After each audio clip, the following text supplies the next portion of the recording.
예수님께서는 감람산 아래 겟세마네 동산에서 기도하신 후에 체포가 되시죠. 그래서 대제사장 가야바의 관정에서 신문을 받으시게 됩니다. 율법에 의하면 이제 두세 사람의 증인이 있어야지만 죄가 성립이 됩니다. 그래서 이들은 거짓 증인들을 세우고 그래서 예수님의 죄를 만들어내려고 했지만 이것이 쉽지 않았습니다. 그래서 대제사장은 예수님께 네가 하나님의 아들 그리스도인지 우리에게 말하라 하면서 그렇게 이제 신문을 했습니다. 이에 예수님께서는 당신이 하나님의 아들 그리스도이심을 분명하게 밝히셨죠. 그러자 대제사장은 예수님을 신성모독으로 몰아붙였고 예수님의 얼굴에 침을 뱉고 주먹으로 치고 손바닥으로 때리는 등의 모욕을 가하면서 사람들은 68절에서 보는 것처럼 그리스도야 우리에게 선지자 노릇을 하라 너를 친자가 누구냐 하면서 예수님을 조롱을 했습니다. 이런 상황에서 베드로가 바깥들에서 보고 있었습니다. 그런데 한 여종이 와서 베드로를 알아보고 너도 갈릴리 사람 예수와 함께 있었도다 라고 묻습니다. 그러나 베드로는 이를 완강하게 부인을 합니다. 이런 일이 세 번 반복이 되죠. 그리고 닭이 울었습니다. 그러자 베드로는 예수님의 말씀에 닭 울기 전에 네가 나를 3번 부인하리라 그 하셨던 말씀이 생각이 나서 밖에 나가 심히 통곡하게 됩니다.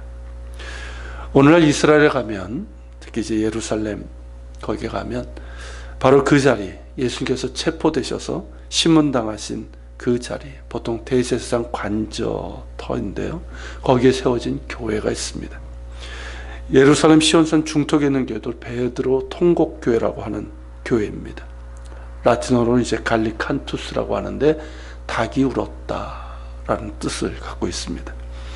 그리고 이곳 교회 터는 이제 대제사장 가야바 관저이기 때문에 이 가장 밑에 지하에 보면 감옥이 있습니다. 그러니까 지하 감옥이죠. 주로 이제 종교 사범들을 가둬두었던 곳인데 그 지하 감옥 가운데 독방이 하나 있습니다. 그 방이 바로 예수님께서 갇혀 계시던 곳으로 그렇게 여겨지고 있습니다. 패션 오브 더 크라이스트라는 영화를 보셨을 겁니다.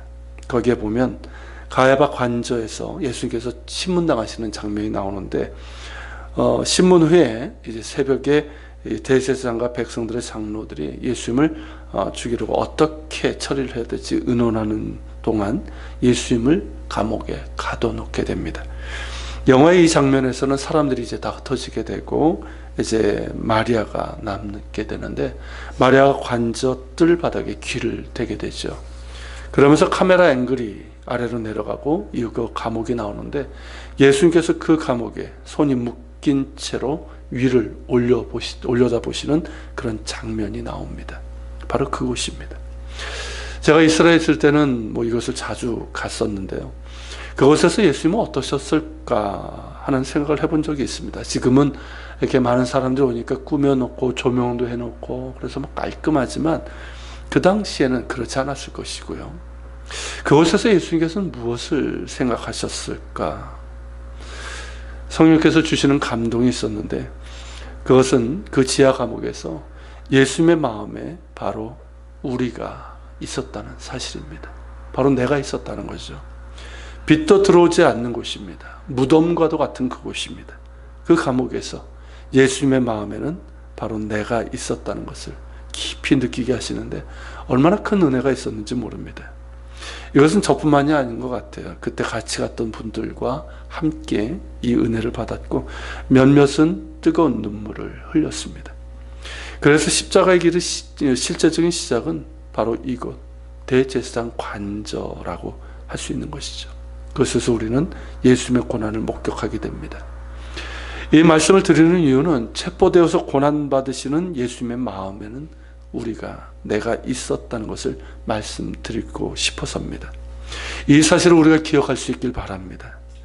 예수님의 마음에 내가 있었기 때문에 그 모진 고난을 감당할 수 있으셨던 겁니다.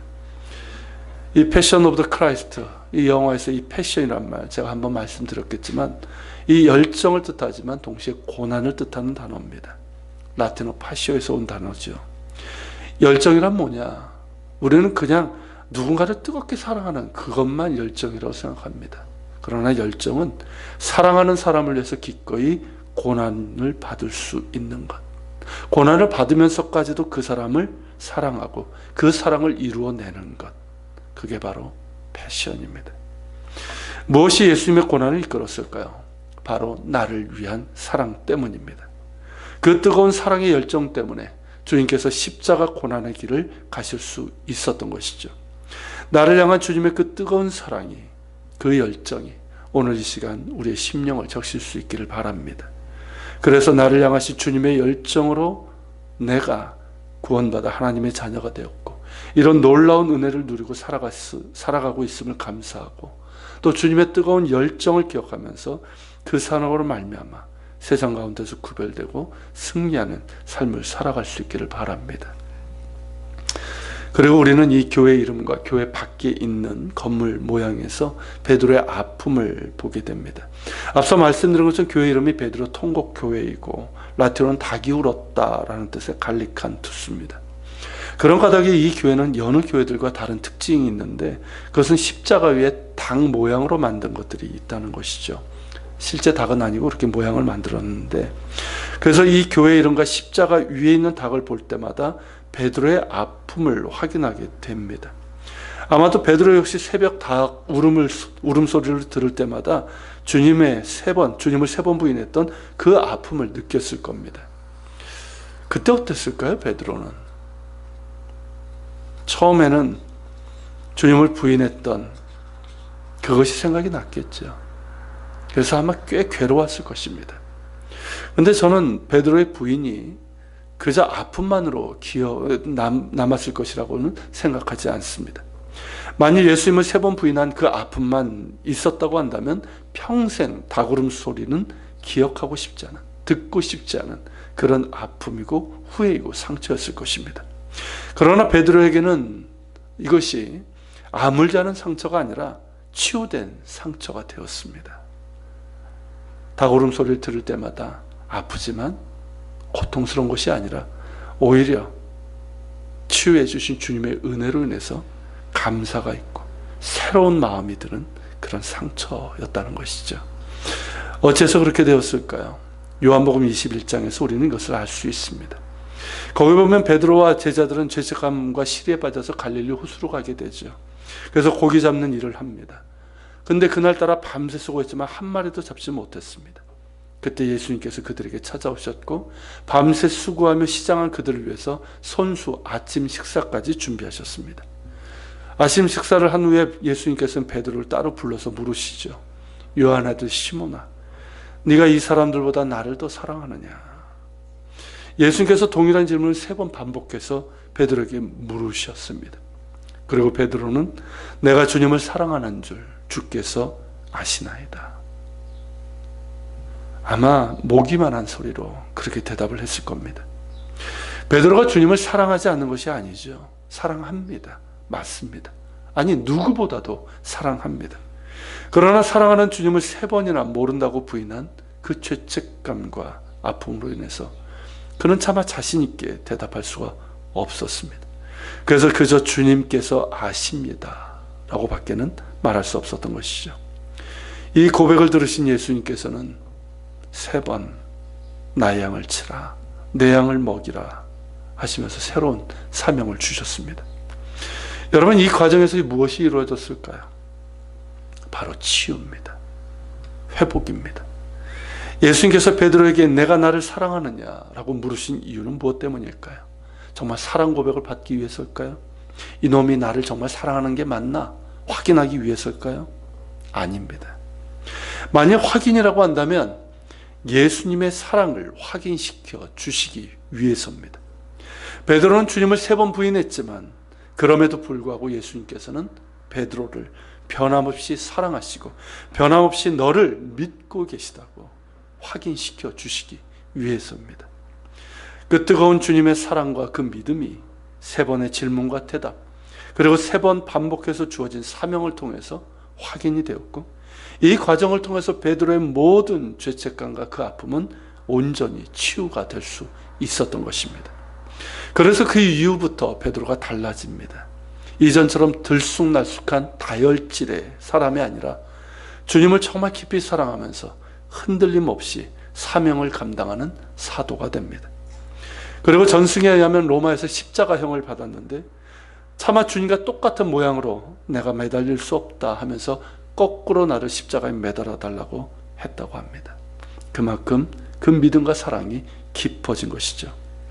그래서 베드로는 닭울음 소리를 들을 때마다 마음 한켠에는 아픔을 느꼈지만 그보다 그런 자신을 찾아오셔서 당신의 사랑을 확인시켜 주시고 믿어주시고 사명을 주신 주님의 사랑을 기억하며 충성된 종의 길을 갈 수 있었던 겁니다. 그래서인지 저는 주님께서 베드로를 만나주시고 치유해주시고 회복시켜주신 그곳을 참 좋아합니다. 베드로 수익권 교회라고 하는데 제가 이스라엘 땅에서 가장 좋아하는 곳입니다. 그곳에 가면 저 역시 참 지치고 힘들 때 회복의 은총을 얻을 수 있었습니다. 사실 우리에게는 어떻습니까, 여러분? 베드로 통곡교회도 존재하고 베드로 수익권 교회도 존재하지 않습니까? 우리 역시 베드로처럼 주님을 부인한 적이 얼마나 많습니까? 3번뿐일까요? 수도 없이 많이 말로, 행동으로, 삶으로 주님을 부인했습니다. 그럼에도 우리가 이런 은혜를 누리는 까닭은 무엇 때문입니까? 주님의 변함없으신 그 사랑 때문이고 우리의 허물과 잘못을 덮으시는 그 열정 때문이고 불충한 나를 여전히 믿어주시는 은혜 때문입니다. 변함없으시고 믿어주시는 그 사랑 때문에 지금의 내가 있는 것이죠. 나의 나 된 것은 오직 주의 은혜입니다. 여러분, 이 사랑을 기억합시다.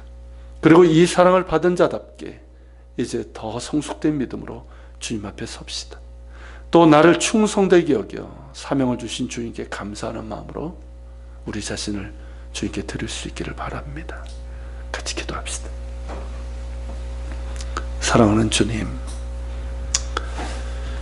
베드로 누구보다 주님을 사랑했던 사람입니다. 하지만 그 다혈질적인 그리고 그 두려움 속에서 주님을 3번 부인했던 내가 정녕 주를 위해서 죽을지언정 주를 배반하지 않겠다고 했던 그가 주님을 3번 부인하고 말았습니다.